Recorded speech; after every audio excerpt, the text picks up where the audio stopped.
I'm Natalie Ross, and this is my story. I was born into a family where my mom was raised a Christian and my dad was a Catholic. I was baptized Catholic as a baby and continued to go to the Catholic Church until I was 3 years old. I prayed every night with my family, but this was nothing more than a routine for me. The first time I heard anything about God was when I was in first grade, and my best friend Cameron Anderson invited me to VBS.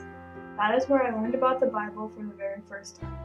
After VBS, I started to go to Awana with Cameron. During Awana, I learned the verse John 3:16. That is when I learned who Jesus was and what he did for us. After Awana ended, for the summer, I didn't really do anything involving God or church. After a while, my parents got divorced and my dad got into a relationship with my stepmom and he started going to another church. He became one of Jehovah's Witnesses and I would go with him every other weekend to church. I started studying the Bible somewhat every week. I studied for 6 years and I was planning to become baptized as one of Jehovah's Witnesses. But then some family issues came up and I didn't go for a while. My mom did not agree with it and did not want me to be baptized. I was conflicted. I lived pretty much a double life, and I had the life at my mom's where I wasn't religious at all. Then I had the life of my dad's where I was very involved in religion. After a while of not going back to church, I started going to junior high youth group with Cameron again. I still believed everything that I was taught, and most of it was similar to what I was learning at that point. At that point, I was dead set on what I had learned for the past 6 years. I only went to youth group once every 2 months and wasn't very consistent. After a year or so, I started to become very confused and conflicted on what was right.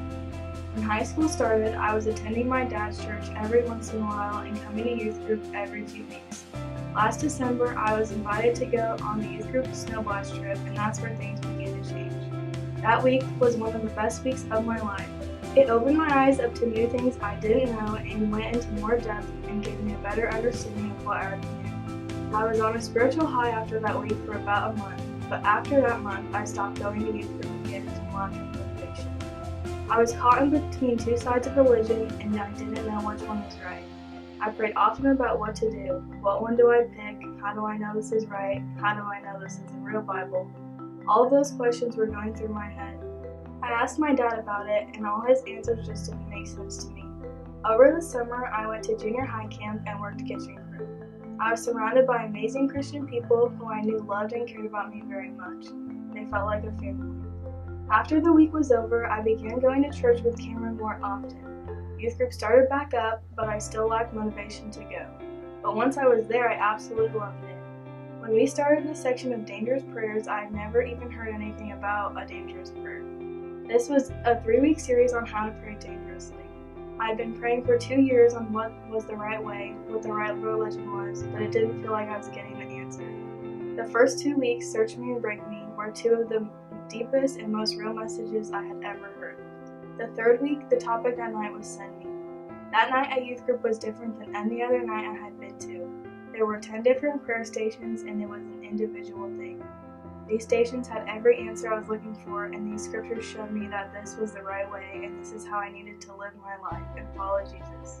That night I asked Jesus into my heart, and after that night I felt like so many questions and prayers had been answered.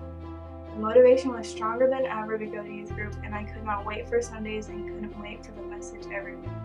I knew I wanted to be baptized, but it took me a little bit to realize how much I really wanted it. The love and excitement I was shown after I told people was the point at which I knew that this was the path I meant to be on. I'm ready and excited to take on this new direction and journey.